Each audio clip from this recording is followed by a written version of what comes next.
that 7 years of growth, we went from just me, came to Gill Mortgage by myself, no team, to a $1 billion branch. And then we did it again in 19. And then in 20 and 21, we did 1.6 and 1.6. I did that with 30 people, 30 loan officers. So I've never been, hey, let's grow something big. I've always wanted to be the best and to build something that's really special where we have the most fun. We treat each other like family. There's no bullshit. There's no finger pointing, blaming. We take full ownership and responsibility. And we're the best. We're the most productive. I've wanted to have the loan officers that, by head count are the most productive, not because I've got the biggest squad. Welcome to the Cheplak Live podcast, where I sit down with proven, tested business leaders so that you in real time can hear a true story of inspiration and action steps that successful business leaders have taken. And you're going to hear probably some of the mistakes that they've made too, so you don't have to make them. But most importantly, hearing what they are doing right now in the current space that we're in. And today I have a special guest, Shayla from Reno. How are you, Shayla? I am good, Mr. John Cheplak. Thank you for having me. You bet. Let's jump in. Take us inside of, tell us about your business today. What is the current existing business that you're operating? Well, we're going to hit an important milestone today, or this month in April of 2024. We're going to get back over $60 million worth of volume, which is where I needed to be for a solid break even. I've been at Gill Mortgage for almost 15 years. I've been in the mortgage industry right at 20 years. I'm 43 years old. I've got two daughters, 10 and 13 years old. My husband and I will be married 15 years in August, and he is way cooler than me, John. I know you like me, but then you meet Galen and you're like, oh, okay. So I started out as a loan officer, and then I figured out after 6 years of doing it all by myself and just using pure hustle and grind and work ethic and long hours, that something had to give. I dropped out of college. I've never worked in a corporation. I've been 100% commission only salesperson since I was 19. So I didn't really have a really good mentor or vision of what to build, or really a business person to follow. Parents both were entrepreneurs, but very blue collar. Neither of them have a college degree either. They got into drywall at 19 years old, and my dad just sold his drywall business after over 40 years. And so I learned grit, hard work, resilience, hustle, no bullshit, no whining, just go achieve from my parents. And I'm so grateful to have all those raw materials. Well, enter 6-7 years into the business.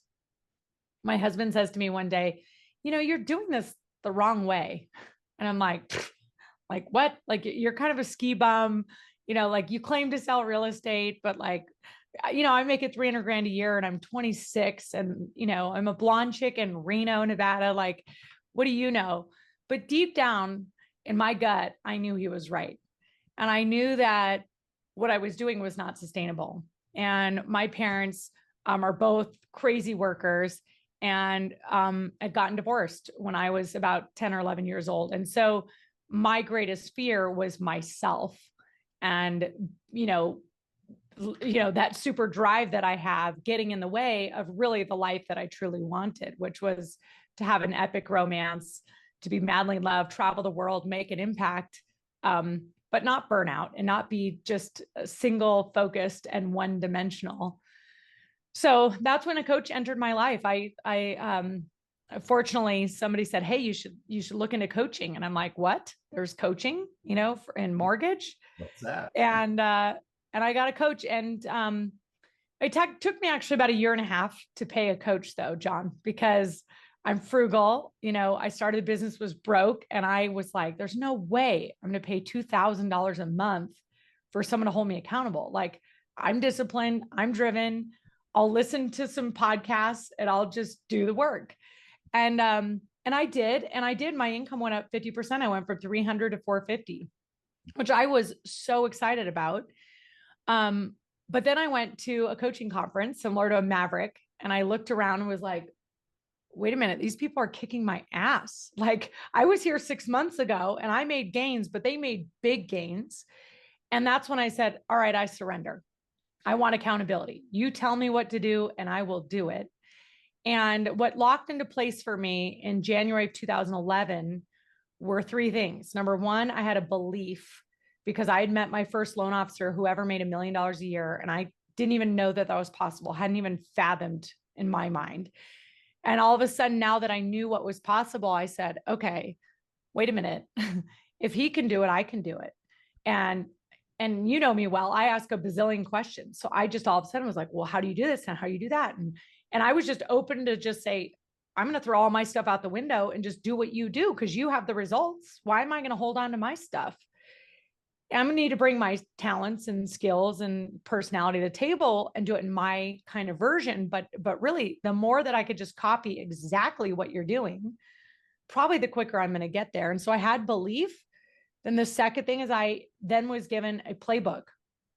My coach said, okay, this is what you're going to do. Once you achieve this many leads, this many pre-approvals, this many closings, you're going to hire a person and you're going to use leverage and you're going to be able to build a team and you're going to become a leader and you're going to become a business person, not just this crazy, chaotic, high personality salesperson that's rides the roller coaster of capacity and energy and all those other things. And so I now had a vision and a playbook. And then the third thing is accountability. Now, every 2 weeks, I had accountability to show up and report back what I was doing. And so anyway, fast forward, my growth started from 2011. It went from 40 to 80 million, then to 96 million, to 130 million, to 200 million. And what was really fortunate for me is I always knew that I wasn't that special because I was not really born with any natural talents, if you will. I'm bossy and I'll say what I think and I'm bold. But other than that, like I'm an introvert like you, John. I don't really like people all that much. I like them now, but like I certainly didn't when I got going. I was intimidating and scary. So it's not like everybody was like, ooh, I want to hang out with her and follow her. We have the same problem. I know. So I just, once it started happening for me and I started saying, oh, well, if he did it and I repeated his recipe and I did it, it's the playbook, it's not the person. And I've always loved that this industry doesn't care if you're older, younger, if you're male or female, if you're white, black, or purple, if you've got a degree or doesn't. Like, I love free opportunity that does not discriminate, that really rewards hustle and innovation and growth, because that's what I want. I want that opportunity. And so I started coaching other people, John. As soon as I would take my coaching call, I'd turn around and I'd coach my one or two guys. And then all of a sudden they started growing like that. And then we got a couple more and they started growing like that. And then a couple more. So between 11 and 18, that 7 years of growth, we went from just me, came to Gill Mortgage by myself, no team, to $1 billion branch.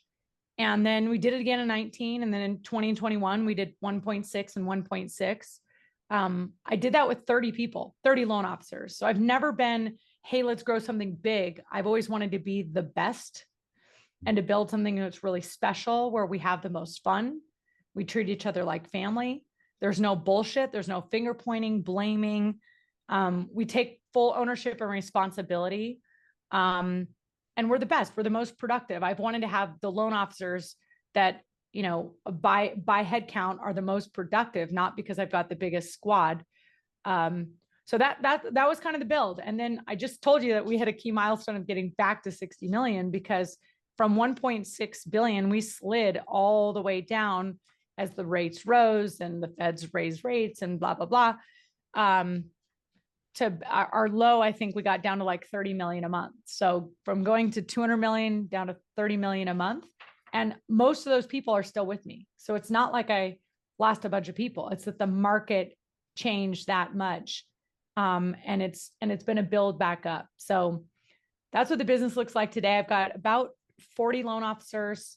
We're in about 5 states. Actually, that's not even true anymore, because now I told you I'm building the cousins. So I've built a national network.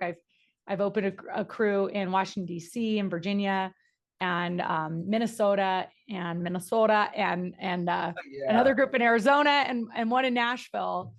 So anyway, I don't know, maybe I'm in like 8 states or something. Wow.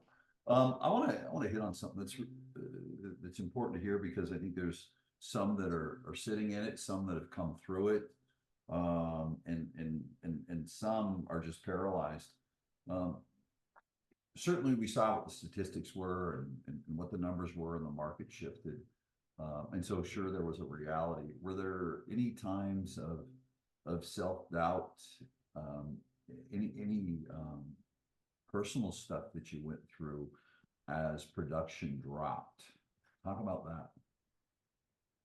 Yeah, well, I would say as production rose, it's the same. I mean, as a leader, the biggest thing that freaks me out is losing people, because I always say people work for people, they don't work for companies. And so if a loan officer left me, then I looked at it as personal failure. And failure in my book is like the hardest thing to accept. In fact, I say it, John, like, I don't think I've ever failed, actually. But feeling like I've been abandoned or somebody left does feel like failure. I mean, honestly, like, I didn't meet your needs. I'm not helping what you need. I failed you. But I've been saying lately, I go, I don't even do failure, because the game is not over until I win. That's right. So, so that's the hardest one. And then, and I don't know that that gets much better. Even, I talk to a lot of business people, and especially a lot of team leaders in real estate. I'm so blown away, because the turnover is so much greater than what I've experienced. And when you really, really love your people and you treat them like family and you pour everything into them, it's just a really hard thing to deal with. But I've definitely had a lot of guilt and shame through part of those years, because, my life doesn't look like the average person's life, right? I'm the breadwinner. Galen had a business that stayed home. At a point in time, we were both out of the house. So we have a nanny 50 hours a week, and we've got my mom helping and his mom, and life is chaotic. And, when the kids struggle or anything, we immediately go, it's our fault. We're fucking it up. Like, it's got to be because we're working too much or whatever. And so, interestingly enough, I know everything that I'm doing is for the kids, but then there's that kind of guilt and shame that we carry along. And we've done a lot of work to heal that, because in 2020, at the end of 2019, we moved to Spain. We took 3 years and went and worked remote. I worked the business from afar, but I took a radical risk to really focus on our family and spend more time with family. And I do think, I was talking to my trainer this morning in Spain, because she Zooms with me 3 times a week and still is my personal trainer. And I said, I really think I healed a lot of my guilt and shame in Spain, because I did the radical move. We did invest the time with the family, and I put myself in a culture where people don't, they're just definitely not as critical. Like in the United States, we have this huge bar for ourselves. And I feel like we're super hypercritical, and your value and your worth is totally about your achievements. And we live in a matrix, right? And it's just pumped to us all the time. Well, in Spain, nobody gives a rat's ass about what you do or what you have. It's really just about being. So it was a really healthy thing for me. I would say now, then as a leader, I did feel like I failed, because John, I went through 6 rounds of layoffs, 6. So I ran, we built everything. I built soup to nuts, processing, underwriting, funding, sales, origination, the whole bit. And so probably at our height, we had about 150 employees. And, as volume was dropping, it was dropping by like 10% a month. I mean, it was monumental. It was crazy, because we also had so many refis that we had to build and manufacture for. And we knew a lot of that was fluff, and a lot of that we were handling with overtime. So when the refis went away, because everyone's like, well, you guys are stupid. You knew that was temporary. Like, yeah, we knew that, but we still had to build for it. And we didn't think that we would go from like, that to 0 refis. And it's just, we're in a weird time. So you do 1 round of layoff, and the first round is like tough, because it's like, oh, now I'm having to do this. And you have to really think about how long have these people been with you, and what is their value, and where are they at? And well, then by the second, the third, the fourth, I remember like after the 4th one, we're like, we're going to cut deeper, way deeper than we think we need to. because like this is just brutal. Every time you go to do a layoff, it wrecks the culture of your team because everyone's like, oh, are we okay? And then John, on the 4th, I was like, okay, I think we're done. Like, how can we possibly cut anymore? I'm at this point, we're cutting bone. People have been with me for 10 years, 12 years. I mean, it was just like awful. On the 5th round, I had to cut 22 people after I thought I had been done on the 4th. And that was just like, it was June was the 4th, September was the 5th. So, as a leader, I felt like I failed. I felt like, am I valuable? Like all the things that I had been doing that had always worked and helped my people be successful and help us, whatever. All of a sudden, it felt like you're doing the same, if not 2 to 3 times the effort, and you're not getting the result. And oh, by the way, I'm still feeling that. I mean, I'm still feeling like, gosh, dang it, how can it be this hard for my people? I'm happy. Like I'm working with twice the energy and like I'm on fire. I feel good, but I look at them and I want more for them. They want more for them. So I'm always looking at myself saying, could I be thinking differently? Could I be innovating more? Could I be holding them more accountable, John? Could I be raising the standards? And I'm doing it all. Well, and that's the contrast though that causes us to get better every single day. That's for sure. Over this time, obviously, when you hear the remarkable numbers and what you built, what would you say are because just like everyone, you've been very transparent here. Along the way, we don't always do everything right or perfect, and there's a lot of different circumstances. But the bottom line is you've delivered a massive result and have built a really, really big business. What would you say to other leaders are the most important lessons that you could pass along to them? Just your general approach to leadership, driving productivity while at a very, very high pace, as you do, while having a relationship with them where it really, really feels good. What's that about? Okay. The first as a leader, I think, is lead by example. The second is being vulnerable, transparent, and honest, stuff that you talk about all the time. So the amount of time that I've cried in front of my people, that I've, written really personal emails. I mean, I remember, John, one time I stood up in a branch meeting on a chair and said, I'm pregnant. And like literally the next day, I started bleeding and having a miscarriage. And I was going on our President's Club trip to Tahiti on Monday. So I'm like, man, this is really inconvenient. And of course, emotional and all the things that you go through. And I remember writing that really, honest, vulnerable email to everybody. Cause I was like, listen, I want you to hear from me exactly what's going on, exactly how it happened, so that you don't have to spend any time talking to your buddy around the water cooler wondering, because I'm just going to tell you everything there is. When I wanted to go to Spain and I had done a personal offsite retreat, and I really kind of was unearthing my personal life vision and kind of thinking about, well, what brings me joy? What brings me fulfillment? What are those big dreams that if I didn't care about what anybody else thought of me, that I would go pursue? And I came up with this, like, I want to live abroad.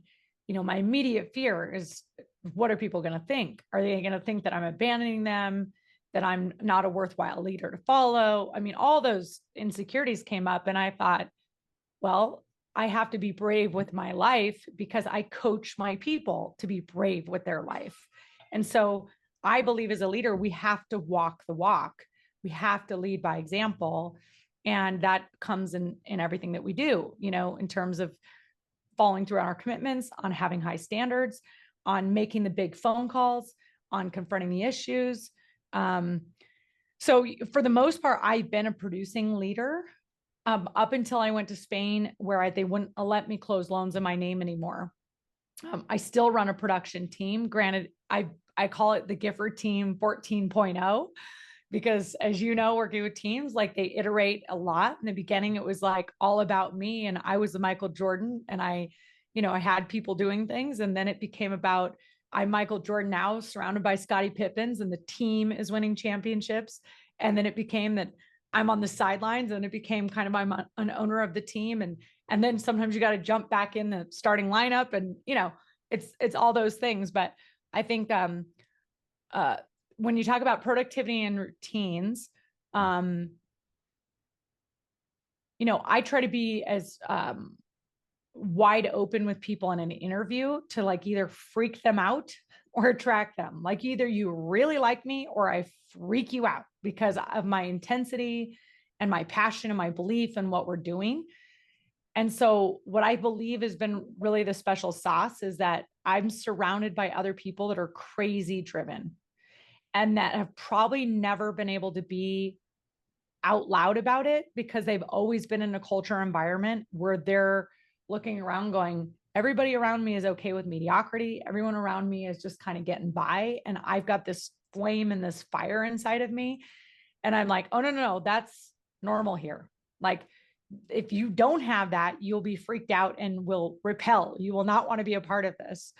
So I think that that's been really a key to my success is saying like, I didn't need other LOs. I don't need other loan officers on my team. I was comfortable just building it myself, and I would have had a great branch, just me and a couple teammates doing 100 million a year. The only reason I brought on other people is because I felt like I would be selfish or greedy by not coaching them what I had learned, because I really felt like I wasn't special. So I'm like, if this has changed my life, if I've now made millions and saved millions and done all these incredible things and achieved goals because I followed a process, and you're driven and you're willing to learn and you're a good technician, because that's the other thing for me is that they've got to have character, drive, and skill. If you don't have the right character and you're not a culture fit, it's a no immediately. They've got to have the drive. You and I can't give it to them. They've got to have that fire in their belly. So I'm really digging in for like, what is that chip on their shoulder? What is that thing they have to prove? Why do they really, really need it? And then the skill piece as a loan officer, I really like to work with people who are good technicians because I'm a nerd and a technical person at heart who learned how to sell. And then I can help them grow. So right people, and then we can talk about sales meeting cadence if that would be helpful, John. I don't know if that's where you wanted to go with it. I'd love to. I mean, there's so many, like we chatted off camera before we came on. There's so many places we can go, but I'd love that we didn't bring that up because I look at business. I think it goes in this order. A lot of people put training right up front. I think recruiting is number one. I think your sales meeting is number two. And I said, then number three is training, because that sales meeting is that time where you stand up and declare and demonstrate the vision and transfer value. So yeah, really, please do, because what I know that, in a short podcast interview, that you folks, I mean, sure, maybe you could kind of figure this out, but, Shayla takes great pride in coaching and teaching and training and impacting their lives in business every single day. That's just who she is, what she does, what she stands for.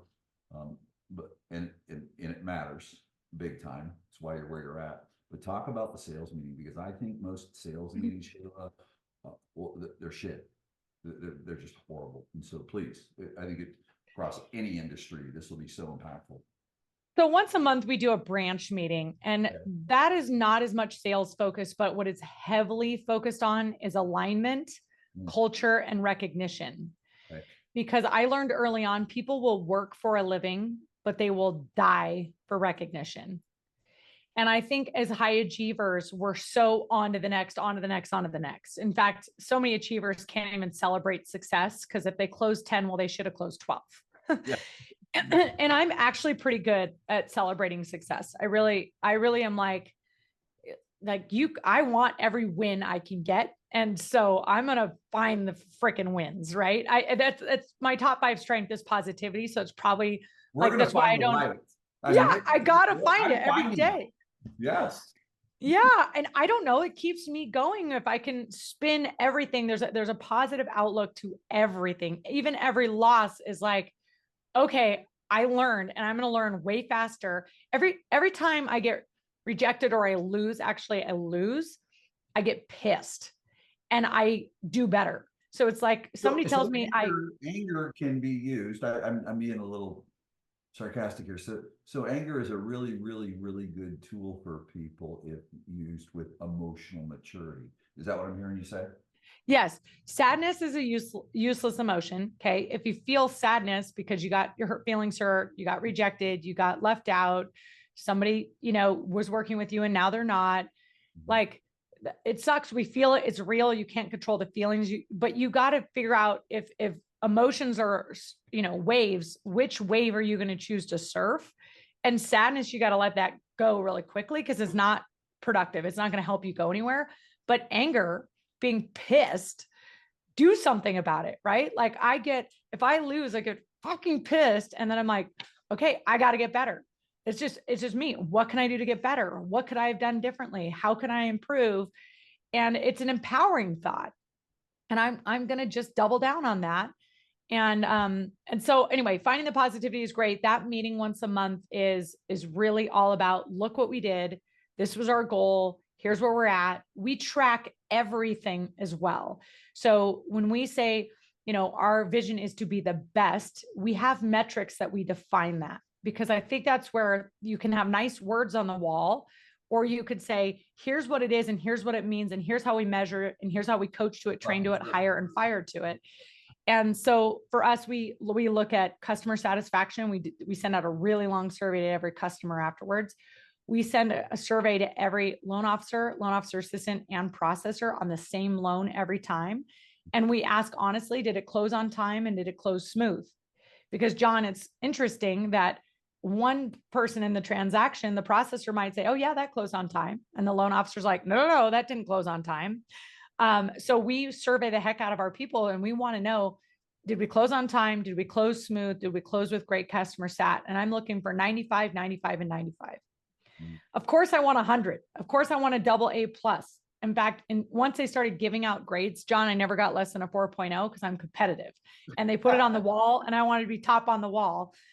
But I also know that usually people have on my team, they're cut from a cloth of wanting to be excellent. I call them gassy, GASI. They have a high give a shit index. Those are the people I hire. So my processors, my underwriters, everyone already really gives a shit. If I, as the leader, drive to 100 and I'm like, oh, we're only got 99, they're already beating themselves up. So I want to say 95 is excellence. And guess what? Most of the time we're at 97, 98, 99.1, but there's always going to be a customer that gives you a 4-star review, because that's just who they are.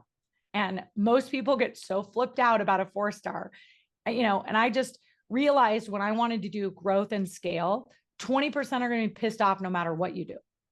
Same with probably a team of buyer's agents. Like, you have 20 people, 20% of them are going to think that it's not fair, you're not doing enough for them, whatever. So I said, well, do I want to do 10 loans a month and have 2 people pissed off? Or do I want to do 50 loans a month and have 10 people pissed off? Right. Like, and am I going to focus on the 10 or am I going to focus on the 40? So that's kind of my whole thing around metrics, is that we never rest. We're always looking for improvement. We always stay humble. We never be like, we're the best, because I think that's the minute that you fall.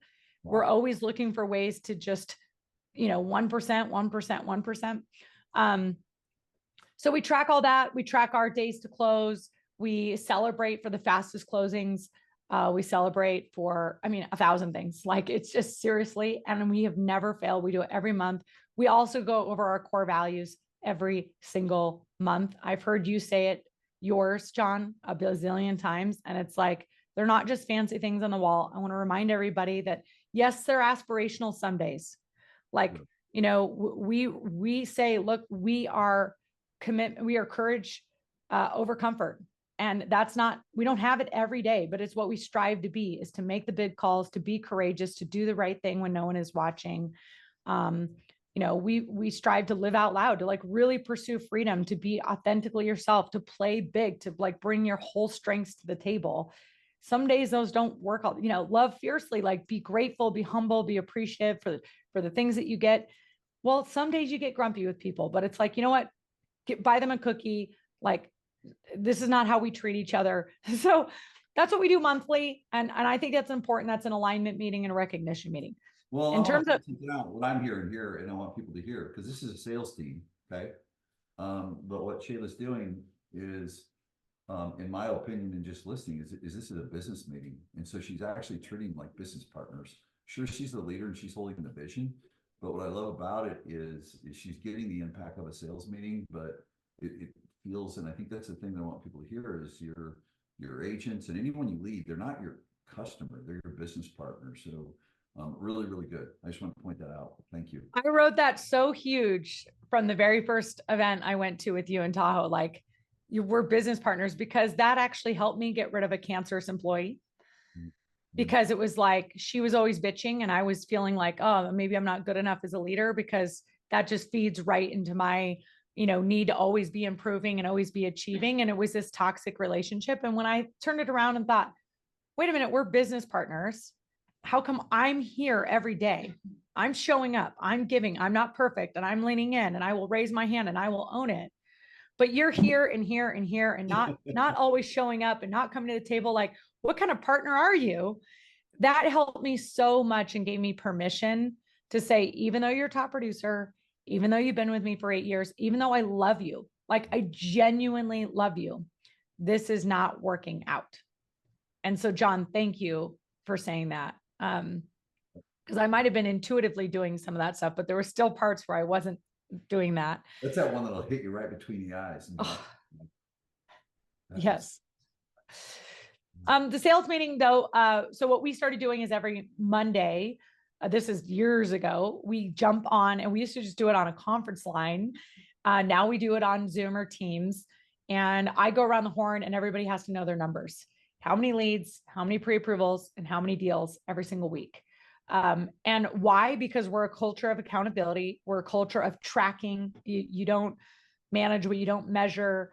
And most people were like me. For the first 6 years of my career, I just worked really hard, but I never actually tracked what I was doing. And so I had no awareness about the fact that one week I was just totally in my files and in red time and emails and all that. And then the next week I was broke and scared and then struggling for, hustling for business. I just had no awareness without exactly. The roller coaster was a mess. So Monday is just that. It's just, hey, everybody's here. You're on the team. We're a high accountability, high performance environment. It's not comfortable to show up when you don't have numbers, but show up anyways, because, we gain energy from you. And sometimes I just have to show up and hear like, oh, wait a minute, she got 6 deals and he got 3. And okay, there is business out there. I need to pull my head out of my ass and like, let's go. And so some positive peer pressures, you would say, John, that's the Monday meeting. And then the other things that I have done with my team is coach them every other week. So then that's now in small groups. I pair them with people that are like size. And so if you're closing 15 loans a month, you're around other people in that same sphere because your problems are similar. You probably have 1 or 2 people on your team. You're now trying to figure out how to be a leader. You're balancing prospecting, leadership, pipeline, and that's different than somebody over here who's doing 4 loans a month, and they just need to keep the foot on the prospecting gas consistently so that they can then have one teammate. So that's the way I've done it. And I'm now going to once a month. And then I have a sales manager who's doing what we call a daily hustle. And you know that I started that back since I met you. I've done all kinds of things, because right now sales leadership is like we're in the trenches, we're picking up the phone and we're making calls together 5 days a week, because people need that much oxygen pumped into them. And we need to find any tiny wins that we can find, because I'm telling you, there's people are working 3-4 weeks in a row and they're showing up and they're doing the things and they're doing the pre-approvals and they're getting 0 deals, 0 deals, 0 deals. So there's what I've done for 14 years. And then there's what I've done in the last 9 months. But the cadence of an every other week coaching meeting, plus that accountability Monday sales call, is really the winning recipe that I will continue long-term. Really good. Let's look at right now in current space and time for whether it's, and I think this is probably pretty universal. Well, I know it is, because we all do similar things. We verbalize and demonstrate our value proposition through many different forms, whether it's education, information, marketing, etc. And then people get to choose whether or not we're worth or not and want to work with us. What would you say right now is the difference between and you work with real estate agents too, but loan officer that's doing well right now and the one that is struggling? Have you identified anything that stands out the most outside of the person that doesn't show up? But as you're looking at it, what do you see? Well, I think it's those three things all have to be in place. You got to have the belief, then you got to have the plan, and then you got to have accountability, which means you're working the plan and you're having that standard of activity. As I've kind of just worked with this over the last week, belief has been really shaky for people. And even people have been doing this for 20 years, 15 years. They've got a long history of being successful. And a lot of that just has to do with the market is just extremely, yeah. I mean, as a loan officer, there's probably 5 great loan officers for every 1 loan being closed. The supply and demand economics are just legitimately a mess. And so I keep telling loan officers, look, you weren't as good as you thought you were in 2021. Okay. Those numbers that you put up, you ain't that good, but you ain't that bad Your dog either. is ugly, and so is your child. Exactly. You're not as bad as your results would suggest right now. And so, it's a fine line, a fine dance that I'm have of keeping the pressure and the high accountability on, but also keeping the loving embrace and compassion around going, this is the market. You stay the course, you trust the path, you put in the reps. But I think the separator, so belief, I'm having to constantly that's why I'm hosting another event, a loan officer retreat, May 15, 16, to bring in top producing speakers and people like right now that are succeeding right now. What are they doing? Because, you just need to find that one person and go, okay, she's doing it. If she can do it, I can do it. I got to believe in the abundance that there's the 5 deals in the market for me to get, that there's the 10 partners that I need that I can go get. And the belief has been wavering. But aside from that, and what and you talk about constantly is that standard of activity. What I've been working on is the quality, because you got to get the body of work, as you always talk about, for sure. But so many people don't have meetings that matter, John. They don't say shit that matters. They don't stop and think, what does John care about? What is he building? Who is his audience? What are his struggles? What's his pain? What are my strengths? What could I possibly do to help him accomplish what he needs to accomplish? And most people are going to a meeting and they're so worried about being liked. Like, do you like me? Did I do okay? All that shit, that they're in their own head and they're not looking at the person across the table and saying, hey, you're a home buyer. It's scary as hell right now. I know you've got to question yourself every 5 minutes if you should be buying when rates are over 7%. But I've been doing this for 20 years. I can show you all these charts and graphs that show you that this is a better time to buy than to wait. You need to hold my hand and we will do this together. Like, they need to take authority, is I guess what I'm saying, John, is I don't think there's a lot of people stepping into their authority because they don't have the belief, they've lost their confidence, and saying, let me guide you. Get on my team. Let's go. So I'm really trying to work on, not trying, I'm obsessed with saying, all right, let me break this down for you. This is the way your pre-approval meeting needs to go. Otherwise it's shit. Do not allow people to meet with you over the phone. You've got to see their facial expressions. You've got to see husband and wife, and can you get them in alignment? And you're dealing with crazy high fear. Why would you allow people to meet with you over the phone? You might as well just not even do it. You're not going to win those deals. So I'm obsessing about that. I want you guys to hear what she has articulated, and I'm going to say the same thing that she has said. Exactly what Shayla's talking about is leader mindset versus helper mindset. Come in, these people need to, if you're leading loan officers, if you're leading agents, you've got to lead them and be direct, not be a helper. The same with the consumer. Let people know. It's so beautiful. So let's go to the doctor. So you go to the doctor and the doctor gets the results back. Well, your throat was red. We did a test. You've got strep throat. Awesome. What do you think we should do? I mean, that's how most people lead their agents. Well, here's the problem. What do you think? What do you think? What do you think? And you've got to demonstrate that authority because they're looking for you to take them along the way. That's really good. I love it. So I just had a big aha. Okay. Wow. It's so funny because I think we can be really strong in certain parts of our lives and just not in others. And so my weakest part of my life has been in my parenting. And I think it's probably because I had all brothers. So then you give me girls and I'm like, whoa. And then my girls are just different than me. They're just, I just can't describe it, but they couldn't be more different than me. So it's taken me all these years to be like, I just don't get you.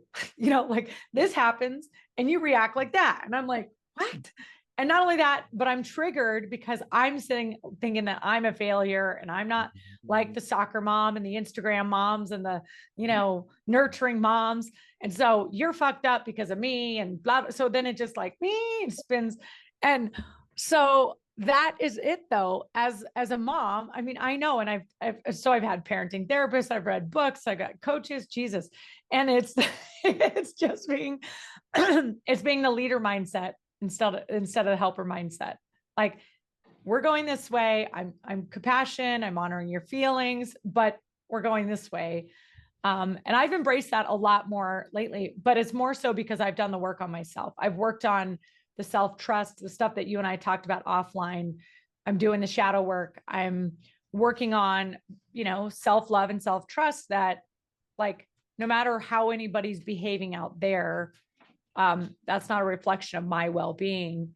And as I found more solidarity in myself, more wholeness in myself, I'm able to see my kids as separate little people that are just whatever. You're going through your thing, and it doesn't mean that I was a bad person.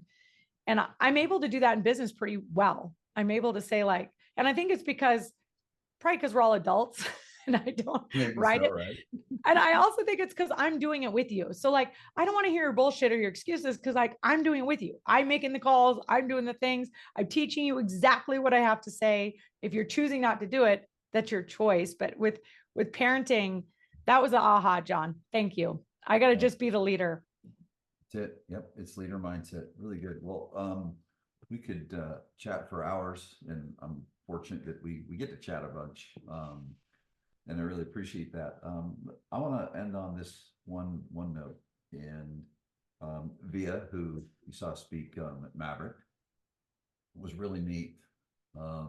We sat down a couple of weeks ago and did a little podcast, and we're talking about women in leadership. And for full disclosure, those watching or listening, I am 100% advocate of women in leadership in business because I'm a product of that. A single mom that raised two boys and just made shit happen. Via said something about women in leadership and in business. And she said, women just need to raise their hand more.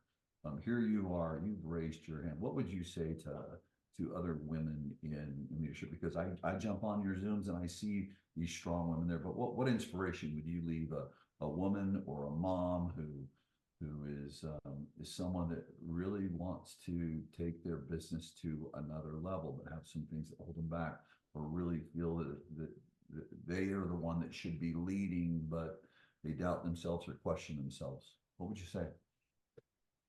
Definitely ask for help more. I think Via nailed it there, and I'll expand.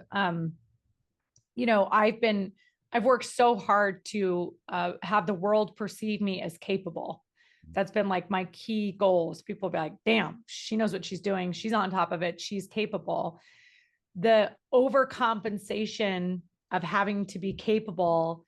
And I think women in whatever they do feel this way of like, okay, she's got the house together and she's got her marriage together and she's got her look together and she's got her body together. All this, the pressure that we put on ourselves is that I don't ever actually say where I'm incapable. Like this is my shadow work. I don't own I'm incapable. And so that's the work I'm doing on myself now, is to wake up in the morning and when I'm journaling, go, okay, where am I incapable today? And it's a word that normally make me kind of sick, like that I am not that person. Yeah, that I'm rejecting that so much. So now I'm trying to incorporate that in and saying, actually, acknowledging that I can be both wildly capable and incapable and still be awesome and powerful and useful and all of those things and worthy in the world. What that does is allow me to go, oh, okay, well, what resources do I have? And if I take the freaking 2 minutes, John, to say, I'm incapable, what resources do I have? They're everywhere. And it's people like, I could call you, I know, 7 days a week and say, John, I feel incapable here, help. And you be there for me. And same with my assistant, it's everywhere. We have people around us. We have education, we have coaching. There's so many things that we can get resource, but it's, as a woman, we believe like we need to put on the front that we've got all this shit figured out. And so I haven't been a good delegator. I've been a good doer. I've had a really long to-do list and I run every day at that to-do list. And what it takes me away from is actually being playful. And that's the thing I actually want, is to feel so confident and clear and know my unique abilities you talk about, and give myself space so that I can come in with clarity and creativity and be the visionary and communicate with playfulness, instead of like, I have 2 seconds here and I'm racing it and my life is chaos. So ask for help, be a set it. There's probably others, which is like step into your power and gain permission. I love that one. That's so good, because even, it's unfortunate, but I want to do that because of my stand. We have to say whether it's men or women in business, but it's very interesting. I remember too, the biggest mistake that I made, and if I, not the mistake, I look back now and go, what would I do different? Stop trying to prove myself. It's so ridiculous. Anyways, Shayla, we'll have to do this again. I really appreciate you. For anyone that just wants to reach out, they want a great loan officer to handle their business, or a great loan officer who wants to operate at a super, super high level and explore working with you, where can people find you? Instagram's the easiest. Just go to @ShayGiff, ShayGiff. You can probably find me, and my phone number's on Google too. I know, right? Good. Thank you. Yes, help me get to 100 million. I want to partner with other people who are in alignment. If I don't freak you out and you find energy in the way I roll, then thank you for saying that, John. I need help. I'm incapable of doing it without other great people. Good. You're awesome. Thank you so much. I appreciate you. Thank you.